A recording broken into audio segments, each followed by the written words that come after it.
Robotont on Eesti enda platvorm, mida on Tartu Ülikooli teadlased ja tudengid aastate jooksul teinud just selliseks, nagu ta praegu välja näeb. Sellised ägedad LED-ribad küljes, aga see ei ole mitte põhiline omadus, vaid põhiliselt on ta siis selle jaoks, et õppida programmeerima kõikvõimalikke autonoomseid platvorme. Et kui te õpite selle roboti peal neid tegema, siis sisuliselt ei ole vahet, milline see autonoomse platvormiga te hiljem edasi tegutsete, sest et need põhimõtted jäävad täpselt samaks.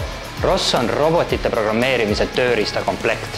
Seda kasutavad ettevõtted ja ülikoolid, et ehitada kõige vingemaid roboteid maailmas. Meie eesmärk on luua sild professionaalse maailma, teadlaste ja tegelikult ka ükskõik kelle vahel, kes soovib olla kursis sellega, kuidas käib robotite programmeerimine. Selleks võivad olla Eesti õpetajad, gümnasistid, põhikooli õpilased, kutsekoolide õpilased, aga miks mitte igaüks, kes tahab teada, kuidas käib robotite programmeerimine või otsib karjääri robotite programmeerimises.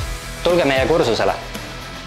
Sellel kursusel tutvume robootika arendustööriistadega, õpime, kuidas robotite kuju ja välimust arvutile kirjeldada. Kirjutame koodi, saame teada, kuidas roboti sensoritega maailmast infot koguda, kaardistame ümbritsevat ruumi ja paneme roboti endale ise tee sihtpunkti leidma. Ja kõike seda harjutame robotitega, mis on Tartu Ülikooli klassiruumis.